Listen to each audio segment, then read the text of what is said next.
Welcome to People's Republic with Brian Griffith. We bring you news and analysis from the front lines of the global struggle for social and economic justice. I'm your host, Brian Griffith, and here's what's going down this week in your backyard and across the world. Welcome to People's Republic. I, of course, am Brian Griffith, and this week we are once again joined to talk about the latest news of the week by Abdus and Jacqueline Luqman. They're the co-editors-in-chief of Luqman Nation, and now are regular commentators on Radio Sputnik, RT, and The Real News. We're going to be talking a little bit about the Yellow Vests first, the Yellow Vest movement going on in France, as I'm sure you've all heard, and then we're going to get into a little bit of news about climate change later on. So thank you, Jackie and Abdus, for coming on the show once again. Oh, thank you for having me. Thanks so much. So let's start obviously with what's been the main news for, it feels like the past couple of weeks. I forget exactly when it started at this point, but the Yellow Vest movement, there's been a lot of conflicting reports as to, what the real character of this is. I think the kind of conflicting reports in many ways misses the larger picture of how spontaneous movements work and sort of the contradictions within that. But I'm curious to, hear essentially y'all's perspective on what the Yellow Vest movement is all about, how really it got started, if this is really all about the gas taxes, or if there's something kind of deeper at the heart of this. Yeah, so it's the thing that's really interested us about the whole Yellow Vest protest. We were, of course, following it through the leftist media outlets that we follow, but we, of course, noticed that there was just an absence of coverage about this protest for almost 2 weeks in every major American media outlet until the protest got so massive that it spread from just Paris to the outlying suburbs of Paris to all of these other cities, and then kids were walking out of school, and so then it became the story that no media outlet could ignore, right? And of course, the narrative in the United States was about the quote unquote violence, right? Which we have been saying over the past couple of weeks, clarifying what violence is in context of protest, because I think in the United States, we have this propensity to see property damage in the context of protest as violence. And it's characterized that way to keep people from protesting, basically, because, then people are like, well, we don't want people to be mad at us if we break windows. But that's property damage. That is, okay, that's vandalism, but that's not violence, right? Violence, we feel, is what the government of Emmanuel Macron did as soon as he got in office to working class and poor people in France. Violence is repealing the wealth tax, which was one of the first things he did. Violence is taxing pensions. This guy was going to tax the income or the sustainable resources of retired people. Right. In France, he weakened the strength of unions and their collective bargaining for employees. He did some. He implemented the Patriot Act legislation after a few terrorist attacks in France that the French people didn't vote on. They didn't want, incredibly unpopular. So he implemented them anyway under the guise of course, national security, right? But that sounds familiar. So there was this long line of issues that the French people had with Macron and his government, to the point where people felt like they were making less money, or they weren't making as much money as they were making before. Things got more expensive. It was harder for them to make ends meet. And that was not a standard of living that French people were used to. And it wasn't French working people. And it wasn't something they were going to tolerate. So the gas tax or the fuel tax was really the straw that broke the camel's back for people. It wasn't like these things that people were like, oh my, out of the blue, we're just mad at this. It was just one more thing that working people were pissed off about because this neoliberal government under Macron implemented a bunch of policies that made corporations and the private sector a lot more money and began to really rob from working people and poor people. Yeah, go ahead. No, I'm sorry. So the mischaracterization of these protests as like solely focused on the fuel tax just completely ignores that really disastrous all those really disastrous policies from the Macron administration that working class and poor people have risen up against in France. Yeah, absolutely. I think we're seeing in many ways the collapse of the neoliberal order in kind of unprecedented ways for those people who might not understand what neoliberalism is, because I feel like it's a word we all just say reflexively without really considering what that means. So if we trace back what neoliberalism is, which sounds something very almost banal, it sounds like something with sort of the sheen about it. But in fact, neoliberalism has been the erosion of the rights of workers and these massive giveaways to these private companies, as we saw, sort of with the bank bailouts here in 2008, 2009. And in fact, neoliberalism is itself a form of systemic violence against not only working classes, but the oppressed peoples of the world. It is absolutely, I don't think we can see that as anything but systemic violence. So for the French people to be reacting the way they were, we can't see that as anything but essentially a form of kind of popular, I would say almost it's a form of popular self-defense. I was really surprised to learn that the minimum wage in France right now is something like 1,498 euros per month, which is, when I converted it to dollars, just to be sure, it's not very much. I've always kind of had the assumption that these Western European countries that had some sort of real social democratic protection in place, but for the minimum wage to be that low is something that was really shocking to me. So I think this was in many ways an inevitable response to the erosion of what we would call the welfare state. So I'm wondering, I have heard, and Macron is also pushing this narrative that much of the kind of character of these protests have kind of a right-wing backing to them. I know there have been kind of right-wingers within the country that have endorsed it, but in fact, I think it's much more contested than that.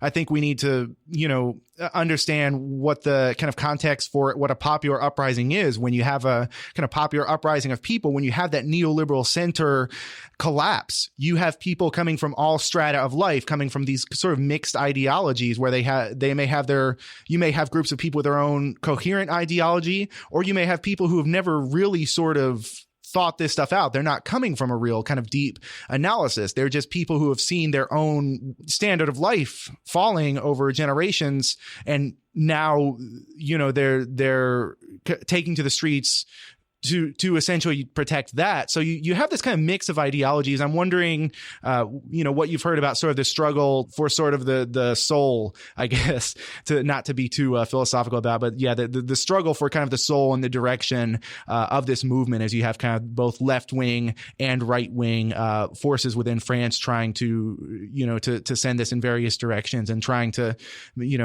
get these kind of various outcomes with it. Well, I haven't really read where it's that type of struggle within the movement itself. With the those who hold varying ideologies and all.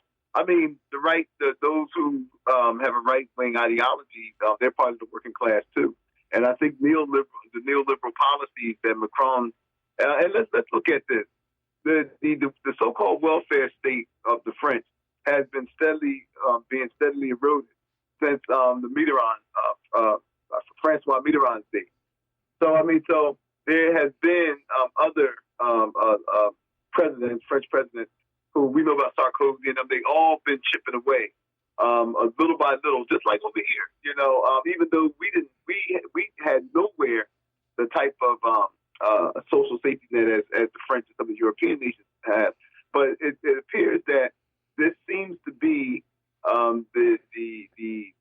united agenda of those who serve the neoliberal agenda, if I may say that.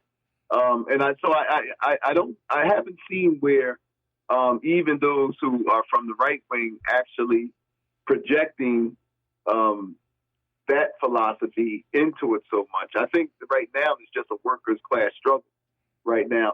What really interests me was how it was covered in the United States. I read an op-ed in the Boston Globe that said that the yellow vests were wrong. Mm-hmm. You know, they were wrong because we need healthy gas taxes. Now, this is the thing. It wasn't just the Boston Globe. Jackie and I were watching a few other media outlets, and they all had negative things to say about this protest over here. Basically, as Jackie had stated earlier, putting the emphasis on property damage, as opposed to what are the legitimate grievances of the working class. But we see that happen here.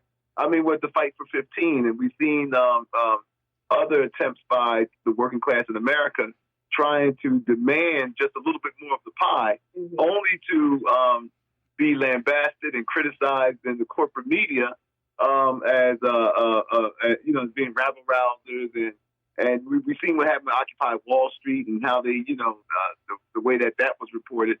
So I think that we over here can learn a lot from the yellow vests. And it did start off with the gas taxes, but as Jackie said, and you both have said, that it just basically just tore the Band-Aid off.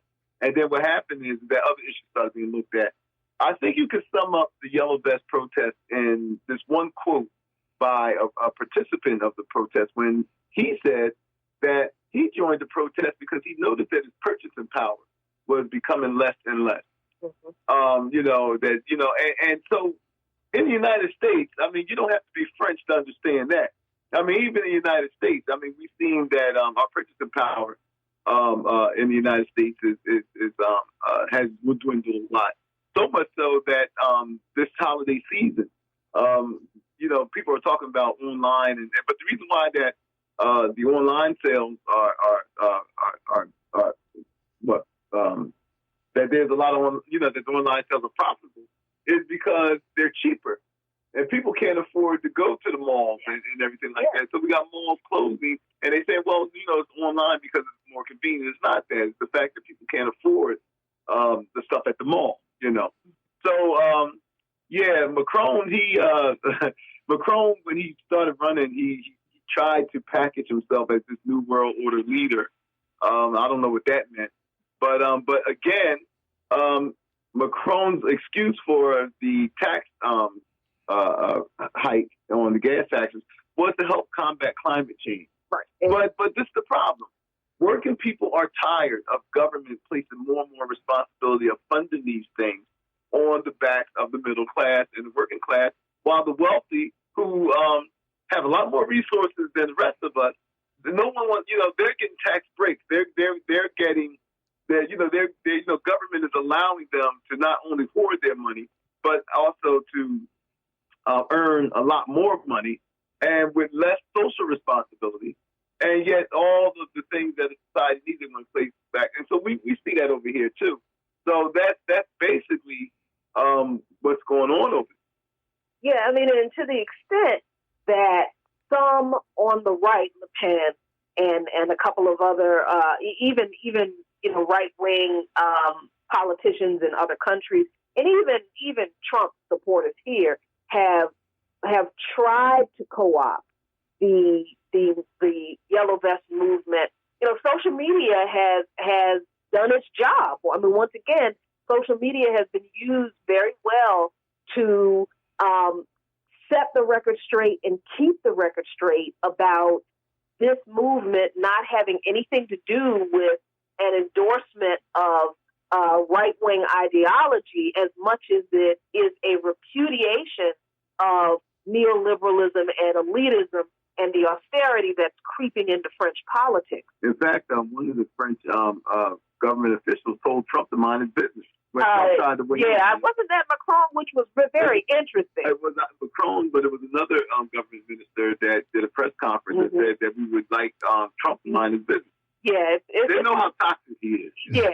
I mean, and honestly, the French government officials are like, look, we got enough problems. We don't need you making this worse over here. So, I mean, it is a very interesting situation, and unfortunately, it is the kind of protest that we're not going to see here. But see, that's the thing. I think that's the question. I think the question has to be, why is it so hard to get that type of robust movement going amongst the working class here?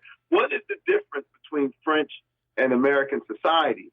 And maybe I'm saying this rhetorically because we both talked about this before. But what is it within both societies that allow the French to have a yellow vest movement and have it to the point where the government responds in a way where and acquiesce to some of the demands of the yellow vest? Where over here, even when it's attempted, it doesn't gain much steam, and I think we have to. There has to be a reason why. You can't have the same thing over here. For those who are just tuning in, you are listening to People's Republic with Brian Griffith. We are talking with Jacqueline and Abdus Luqman, who are the co-editors-in-chief of Luqman Nation, about the Yellow Vest movement in France. So I'm curious on that kind of note, what do you think the main differences are between, why do these movements kind of just, spark something in France as opposed to Occupy Wall Street, which didn't seem to really get any of that sort of traction of having really brought this to fruition? Is it simply a matter of the time? It could be a matter of the time difference, where kind of the global state of neoliberalism was not as much in decay 10 years ago, or is it possibly the more complete version of a settled colonialism within the U.S., or what else do you think might be factoring into that? Interestingly enough, I do believe that the phenomenon of the settler colonialism that exists in the United States, that doesn't, well, not that exists in the United States, that created the United States, that isn't as much of an issue in France. Let's be clear, France has its own white supremacy issues with its so-called former colonies, but the United States is unique in its creation in that way, sort of, that is different from France. So the narrative around the United States is very different from the narrative or the mythology of France, right? So Americans are taught to see ourselves as this like plucky little country that came and conquered the heathens, and so there's always this kind of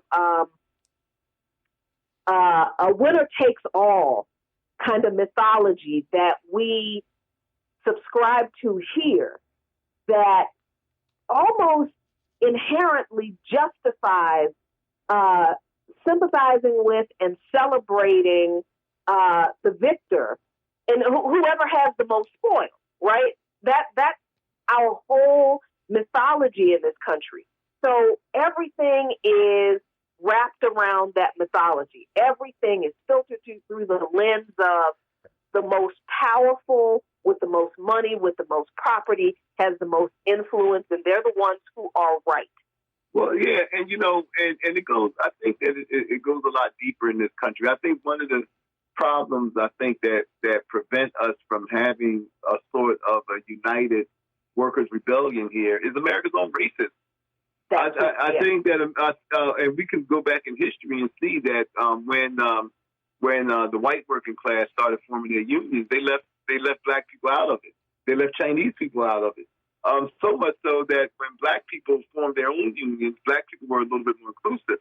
They allowed Latinos and Chinese to enter. But it was, I can't remember his name now, I have to look up, but the one who created the first African-American labor union, he appealed to the white working class, and he went to the union that was set up by the white working class, and he said to them, our cause would be a lot stronger if we were to unite as workers. But it's the racism that they couldn't see themselves aligning themselves with other workers that didn't look like them. I think that's a very big problem in America still. I also think that Republican conservative talking points have dominated much of the media, much of talk radio, much of our culture, to the point where the message has been government doesn't owe you anything. Right. The message has been rugged individualism, and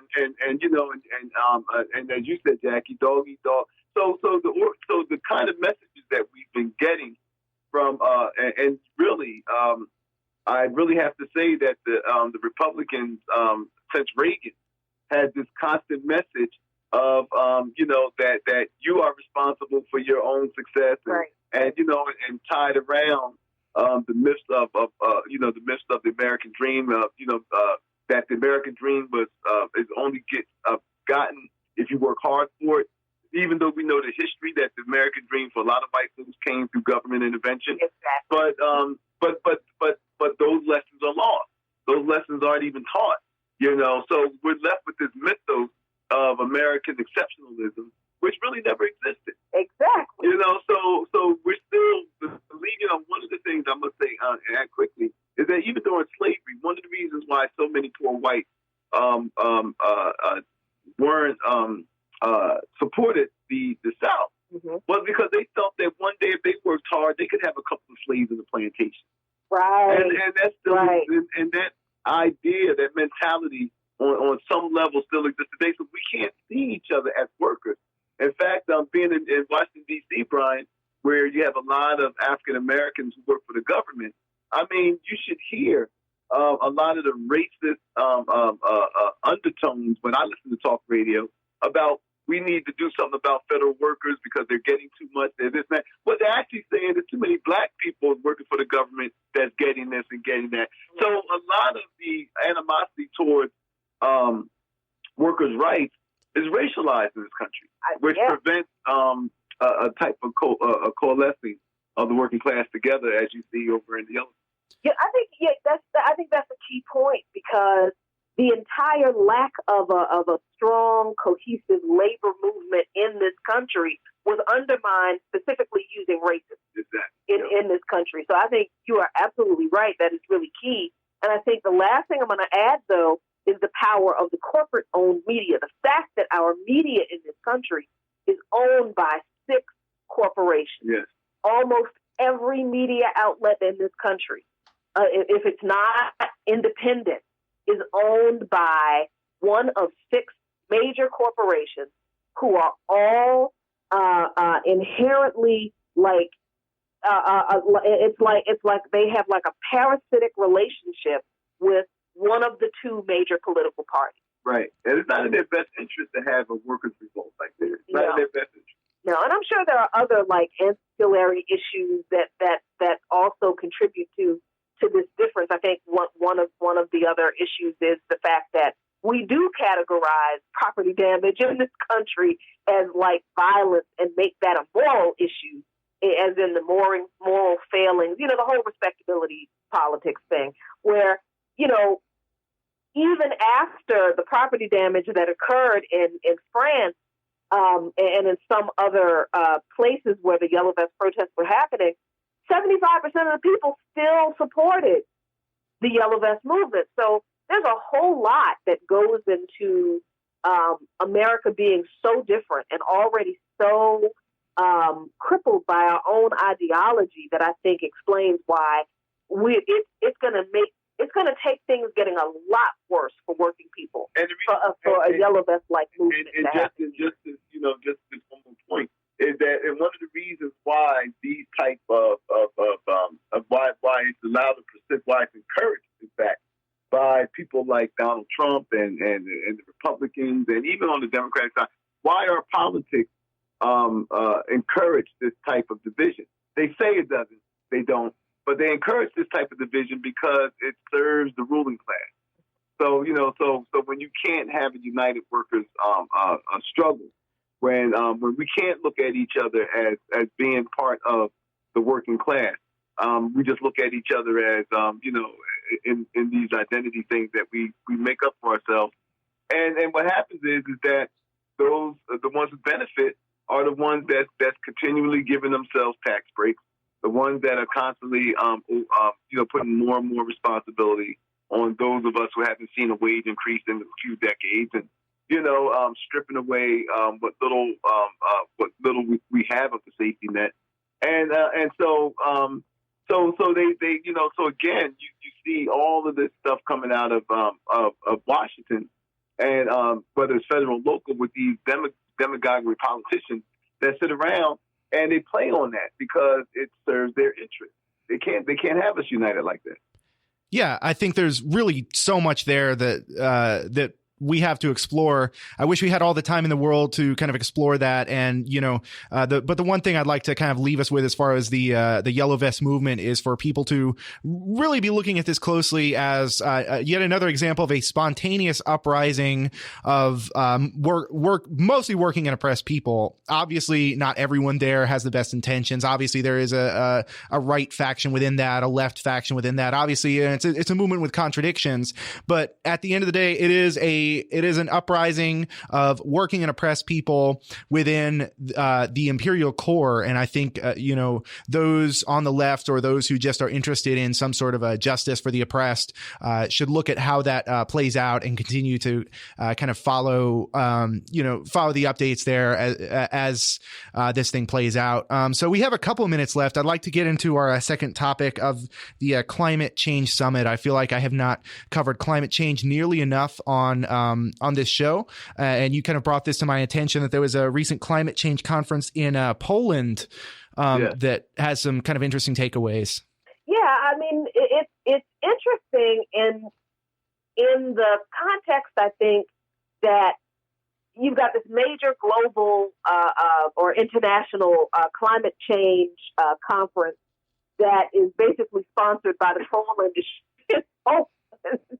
I mean, so it's like how much advancement in actually addressing climate change, and not just making a bunch of speeches and waving the red flag, sounding the alarm about, oh my God, we've only got 12 years before we reach the point of no return. We know that now. How much actual policy, how much actual advancement is going to be allowed to even be broached at this conference that is being held in the coal capital of Poland, and that is physically being held in a building that is designed to replicate a coal mine. So that was like the very first, that's beyond ironic. Wow. That was just like, whose idea was this? Well, I mean, then you have I can't this name, but the Polish president. I'll just leave it there, okay, because I can't pronounce it. But in his welcome speech, the Polish president said that burning coal. He admitted that burning coal wasn't. He said that burning coal wasn't incompatible with climate protection. This is what he said, and that his country doesn't plan to phase it out yet. Right. So here it is, the president of Poland, who's hosting a climate change event, is saying, "Oh, we can burn coal, and we're not going to phase it out yet." And another thing which makes this climate conference a joke is the fact that the things that's being discussed and promoted is ways of making coal cleaner, promoting gas as a clean energy source, technology designed to make fossil fuels less damaging. This is what's being promoted here. So it's one big joke. Look, let's look at this. For the last few years, the world has been able to basically flatline carbon emissions, which was going in somewhat the right direction. But in 1 year, from 2017 to 2018, there have been a 3% increase in emissions in just 1 year. Now, what is that? Now, who are the culprits? Well, the culprits are India putting on new coal mines. Coal factories. China decided, hey, well, we could burn a little bit more coal too. Now you're talking about two countries that have at least, 2 billion people between them. Between the two of them. Yeah, between the two of them. So each of them trying to be as prosperous and materialistic as the West, and with damaging consequences, because now it's like, the prosperity and the chasing wealth that these governments are doing is adversely affecting the planet. Now, we was talking about Costa Rica, on the other hand, I know we don't want to go too deep in that, but here's a small country like Costa Rica who has, has made the commitment to be carbon neutral by 2021, and they're putting a lot of steps in it to do it. But yet you still see these governments, especially in the United States, where Trump is removing Obama-era restrictions on coal. He removed that. And so, again, it's these governments that is putting business interests ahead of the planet. We are sacrificing our civilization just so a few people can be wealthy. Exactly. And that's, it's not a new thing, because people, and especially in the United States, don't pay much attention to what goes on in the rest of the world, because that's just how we're conditioned. We don't even know that climate change is already affecting underdeveloped and poorer countries, especially countries on the continent of Africa. One of the stories that has come out of this conference, this climate conference, is the state of the Niger Delta. Yeah. And how the Niger Delta has been, when they found oil in the Niger Delta 60 years ago, that is when the Niger Delta began to be like this cesspool of pollution that was committed by all of the major global oil exporters. Mm-hmm. And they are at on the front line of the climate catastrophe. They've contributed to the country. The people of the Niger Delta have contributed to climate change the least, but it's all of these honestly greedy, money-grubbing global industries from other countries, European, Western, Chinese countries, that have exploited the natural resources of the Niger Delta and have left their waste behind for those people with nothing to live with. Well, the Nigerian government, I believe, almost a decade ago, did sue a few of the oil industries to try to get them, because they left. And you're right. When they left, you had wells.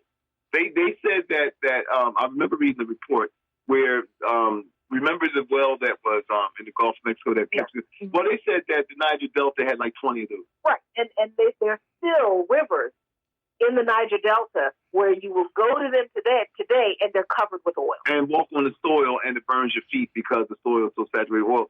So, this is what happens when you have raw capitalism, coupled with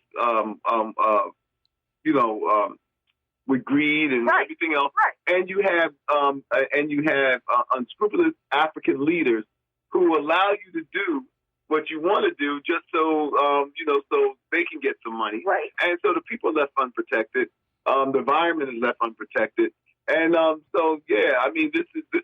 is happening all over. Even down in Brazil, the new prime minister Bolsonaro, whatever his name is, Bolsonaro. Here's a guy who's a climate change denier, just like the rest of them, and said that he's going to cut down most Amazon forests and allow oil companies and everything. So we're really, with leadership like that, we don't get a hold of this. We're really going to be, we're not going to be here. Right, and when you have a conference in Poland, which is the coal capital of what is the name of this place? I have to go up here and find it.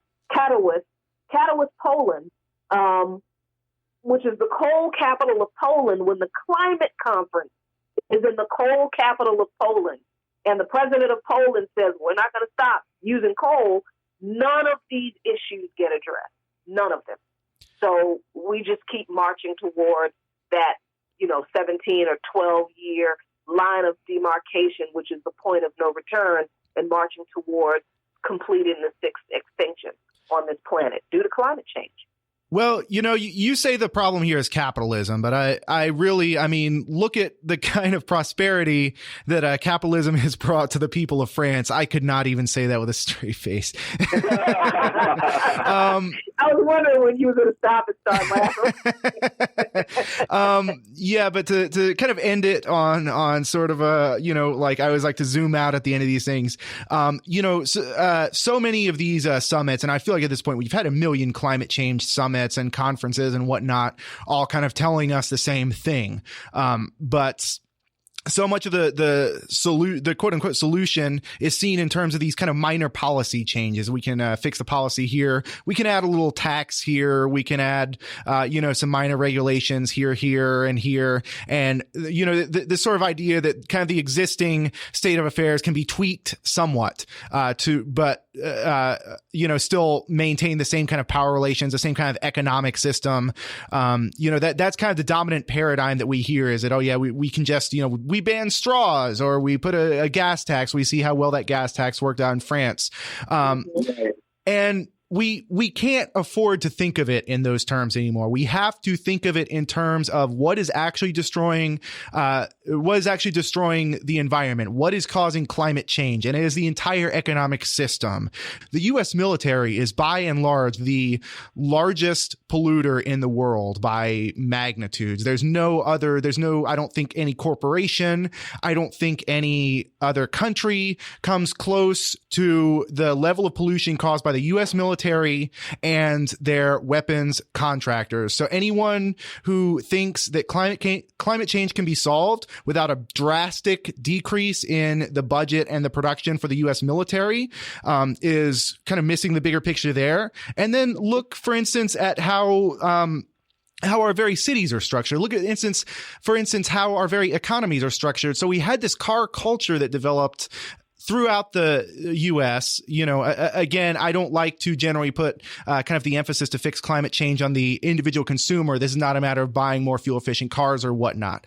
But we can understand kind of the car culture that developed within the U.S. over the 20th century, which was entirely designed to simply sell a new commodity that had been produced. The market produced this commodity, the car, and they needed to essentially they needed to find a market for it. So they built the interstate system. So they started redesigning cities to have these suburbs. So people started living farther away. As they started living farther away, we got cuts and more cuts and more cuts to public transportation so that those who might have just continued to use the trolley or use the subway or whatever were then forced into using this car culture. They were forced into having to have a car. I mean, I would love to, if I had the individual choice to not have a car and to get around Austin that way, I would love to be able to do so, but that's not really an option because the city has been built in such a way that everyone is kind of forced to opt in. So right.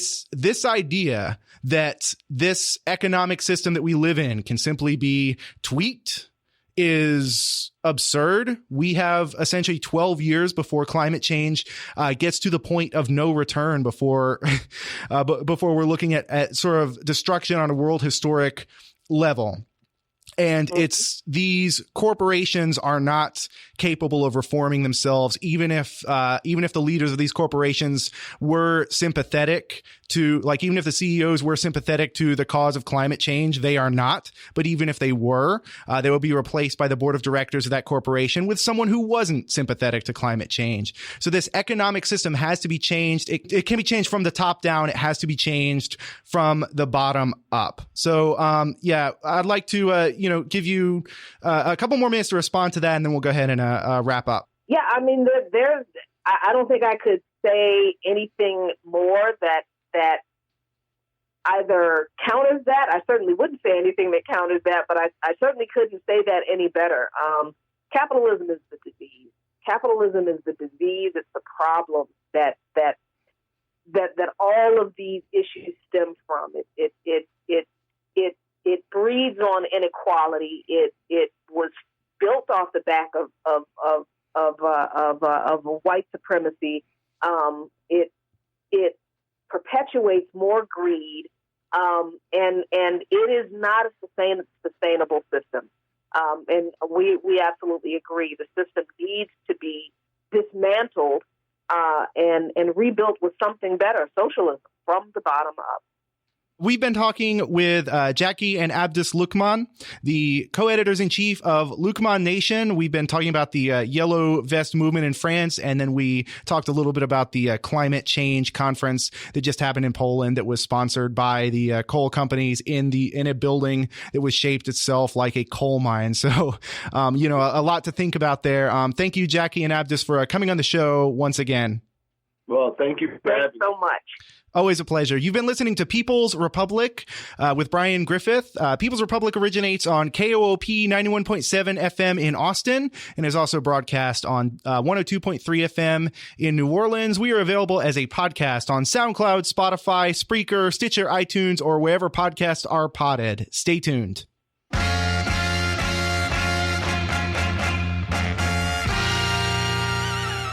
We turn now to the continued economic war the U.S. is waging in Latin America against left-wing governments. I want to cover two governments in particular. President Maduro of Venezuela has once again decried the U.S. attempts to destabilize the Venezuelan government, which now, according to some reports, seems to include the U.S. training of Colombian paramilitaries on the Venezuelan border. Nonetheless, Venezuelan elections went off without any major issue, with Maduro's PSUV making gains in key opposition strongholds. In the U.S., Congress has unanimously passed devastating sanctions against the government of Nicaragua. The Nicaraguan Investment and Conditionality Act, the NICA Act, comes on the heels of a violent right-wing coup attempt earlier this year backed by the U.S. and puts the power of mediation in the hands of the Catholic Church of Nicaragua, which has long supported right-wing forces. And just this October, leaked audio revealed the Catholic Church's auxiliary bishop of Managua, Silvio Baez, conspiring with the opposition to oust Nicaragua's elected president, Daniel Ortega. To talk about all this and more, we are joined again by Dn Kovalik. He's a human rights and labor lawyer, as well as the author of The Plot to Control the World and other books. Thank you, Dan, for coming on the show once again. Thank you, Brian. U.S. Congress just passed unanimously the NICA Act. That's the Nicaragua Investment and Conditionality Act that, from everything I'm reading, is going to signal devastating sanctions. It's a sort of Kissinger-esque operation to what Kissinger would have called, or I guess what he probably still would call, I can't believe he's still alive. But what Kissinger has called, we're going to make the economy scream. And so that it's that same style of economic warfare of when when the Nicaraguan people, by and large, rejected the right-wing coup attempt against the Sandinistas earlier this year. This seems to be kind of the fallout of that, of now attempting to make economic conditions even more dire in order to foment more opposition to the Ortega government. So what kind of have you read about the NICA Act, and what effect are those sanctions likely to have? So first of all, we got to keep in mind that the NICA Act has been in the hopper for a long time now, over a year. The House passed it some time ago, and it just passed in the Senate. But the point being, the House passed it well before the crisis over the summer. And so while people are trying to link the NICA Act to what happened over the summer, in fact, it's been very much debated even before that crisis. And moreover, what's very important to understand is that the opposition in Nicaragua pushed for the NICA Act, including the MRS, the Sandinista renovation movement, which many in the U.S. have confused as some sort of left-wing opposition to the Sandinistas. They've openly been lobbying for the NICA Act again, even before the crisis this summer. And this is very revealing, because what the NICA Act does is cut Nicaragua off from all international financing, from the IMF, from the World Bank. This financing has been used by the Sandinista government to fight poverty, which they've been very effective at. It's been used for social programs for the poor, which again have been very effective. This will make the poor in Nicaragua suffer. And again, any party in Colombia or in Nicaragua that would lobby for this, would lobby for a bill to make their own people suffer, really shows what this opposition is about. And there will be suffering that Nicaragua will suffer as a result of this. I think it's interesting. I did not kind of realize that this bill was kind of in motion before the kind of turbulence within Nicaragua, because to me this seemed like that. Having seen it just sort of pop up now, I had sort of assumed that was the kind of pretense that the U.S. Congress was using the turbulence in Nicaragua over this past summer as sort of the pretense to launch the NICA Act, but now realizing that this was actually in motion kind of long beforehand. And in fact, it seems that they may have kind of preempted themselves there by attempting to launch this coup in what were relatively favorable economic conditions for the Nicaraguans, may have, kind of, I guess, speaks volumes to how much the U.S. has been chomping at the bit to get at these the remaining left-wing governments of Latin America. And for those who may not have the kind of context of other sanctions within the how the U.S. imposes the sanctions regime. For instance, the U.S. is currently banning in various ways through sanctions the import of, for instance, insulin, among other necessary medicines, to Venezuela. This is not something that is going to hurt the Chavista government. It's not going to it's not really going to hurt government officials. It's designed to target the people, and by and large, it targets the people for not, for continuing to support these left wing governments. I'm wondering, what the sort of I guess how close are the Nicaraguan sanctions that are about to go into effect? How close are they to what we've seen in Venezuela in terms of their scope and what we can see as kind of the intended effects? Well, I think these are at least as devastating, if not more, than what we've seen in Venezuela. Again, this is a real strike at the heart of Nicaragua's ability to survive. First of all, we have to, let's talk a little bit about Nicaragua. Nicaragua is one of the most intervened countries by the United States in the Western Hemisphere, second only to Haiti. And consequently, it also has been for a long time, well before the Sandinista Revolution, the second poorest country in the hemisphere. It continues to be the second poorest country. But meanwhile, we have to remember that once Ortega was reelected in 2006, and then he took office in 2007, he's done a lot to try to bring prosperity to Nicaragua. When he took over after 17 years of neoliberal rule in Nicaragua, only 15% of the country was electrified. That's 15%. Now nearly all the country's been electrified. They also have Wi-Fi throughout the country. Ortega has reduced poverty by nearly 40%.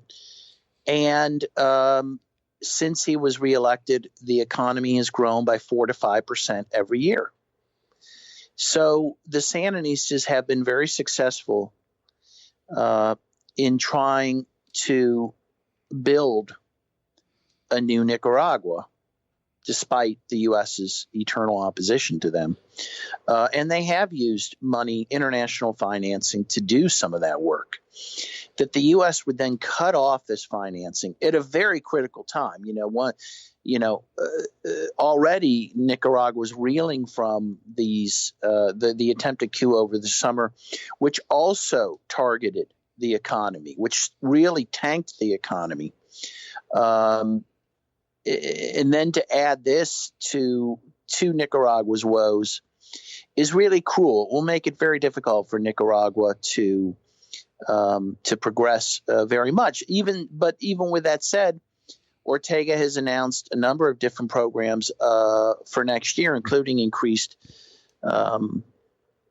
investment in the social security system, So they're going to do their best to overcome this, but it will be very difficult. And the whole point is to put pressure on the Nicaraguan people to overthrow Ortega. And let me make it clear, I teach international law at the University of Pittsburgh School of Law, and I can tell you these sanctions are illegal.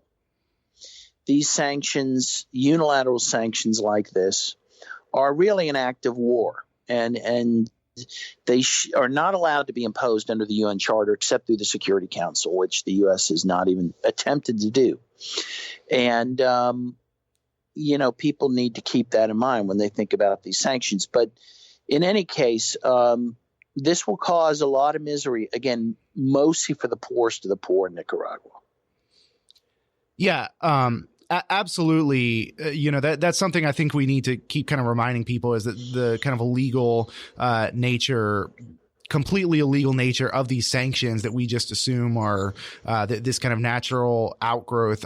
Is there any kind of situation in which sanctions like this would be either justified either legally or morally? Is there such a thing as like an actual humanitarian sanction?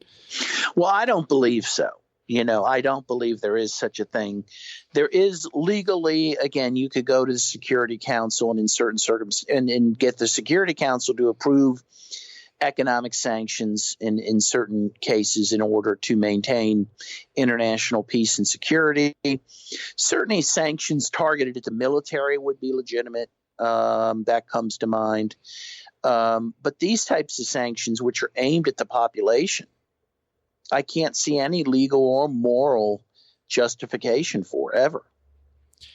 So, absolutely. So Nick, the Nicaraguan Sandinista movement in many ways has been kind of, I would say, democratic socialist or social democratic revolution. It's been one that does not consider itself kind of openly communist. It's really on the grand scale of things, it's not that far to the left. It's simply, acting within the framework of sort of I guess I would call it a kind of bourgeois nationalism of let's sort of improve things for our own people. Let's build up a kind of a quote unquote welfare state, and let's generally kind of reduce the devastating poverty and oppression of the country to a more to something more bearable. I think in many ways, it's kind of struggled with that contradiction, as do other kind of left-wing alliances, and I think that's in many ways why we saw the Sandinistas lose the elections in 1990 when Daniel Ortega stepped down. Not because of that, but in fact because the U.S. had been so kind of destructive toward the country for having the audacity to keep the Sandinistas in power.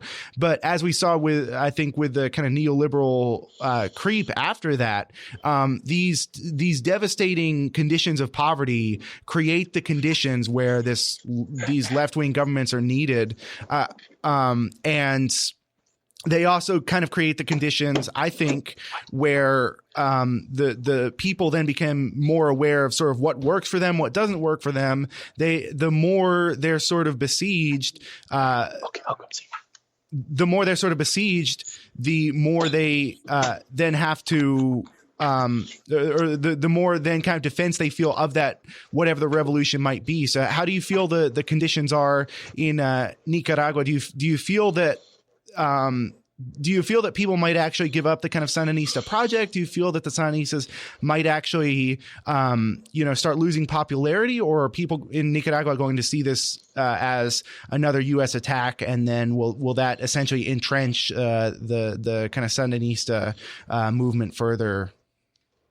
Well, I think for now they definitely see this as a foreign attack against the country and are rallying around the Sandinistas. Absolutely. However, if there's enough suffering, people might, make a different decision. We have to remember, actually, in 1990, the Sandinistas were voted out of power after, a decade of the U.S. supporting a war against that country in the form of the Contra War, which claimed the lives of about 30,000 Nicaraguans and which destroyed their economy. And finally, the Nicaraguans cried uncle, in this case, Uncle Sam, and they voted the Sandinistas out. So if enough suffering is imposed, certainly people might make a different decision to end that suffering. But at the moment, people have decided that the Sandinistas have their interest at heart and are rallying around them. So it looks like we have a couple minutes left to just sort of, wrap up. I'd like to once again mention, for what this is worth, that this October, the leaked audio was revealed, essentially showing that the Catholic Church's auxiliary bishop in Managua, Silvio Baez, had conspired with the Nicaraguan right-wing opposition to oust Nicaragua's elected president, Daniel Ortega, and that this is the body that, according to the NICA Act, that was just unanimously passed by Congress, these devastating sanctions, this is the body, the Catholic Church, that conspired with the opposition. It's unfortunate, I guess, but it's very just kind of disgusting that, it's kind of disgusting that this is the body that is supposed to be mediating, I think, supposed to be mediating the kind of talks between the opposition and the Ortega government, is just an absolutely right-wing conspirator in many ways.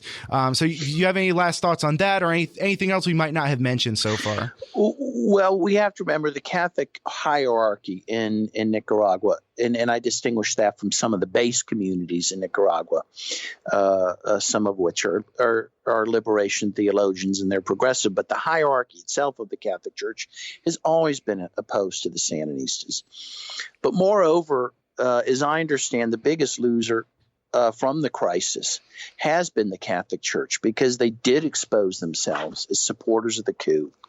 And while they claimed to have been the mediators between the opposition and the government, in fact, they exposed themselves on national TV as obstructing those discussions. And so the church hierarchy has really lost a lot of support in Nicaragua, has really exposed themselves for the disloyal opposition they are. And yeah, it makes total sense the U.S. will be aligning with that hierarchy, but at the moment, they don't have a lot of sway over the population. I think we're gonna go ahead and leave it there. Yes, a lot of interesting thoughts there, and we want to keep covering these two, both these two kind of moments in Venezuela and Nicaragua, understanding these in the context of the economic warfare that the U.S. is waging against left-wing governments. This kind of resurgence of all the Bush era neocons like John Bolton, and even the resurgence of neoconservative language such as the troika of tyranny. Really gives the U.S. game away as far as what the U.S. is planning in terms of a regime change and destabilization in Latin America, so we can continue to hope for the best and continue above all whatever reservations people might have about various left-wing governments, understanding of course that we need to understand of course that these sanctions remain illegal under international law. They're immoral. They are designed to punish the people, and that these countries have a right to sovereignty. They have a right to make their own decisions. If they're contradictions within the within the governments of these countries, if there are corruption issues, those are things that deserve to be handled within the country by the people, and not by U.S. Sanctions and regime change operations. So I'd like to go ahead and leave it there. We've been talking with Dn Kovalik, who's a human rights and labor lawyer, as well as the author of The Plot to Control the World. Thank you very much, Dan, for coming on once again. Thank you, Brian. That's all we have for this week. You've been listening to People's Republic with Brian Griffith. You can find our show on SoundCloud, iTunes, and Stitcher by typing in People's Republic. Or you can follow us on Facebook and Twitter at People's Radio ATX for more news and analysis. Thank you for listening as we report on the global struggle for social and economic justice. We are out of here.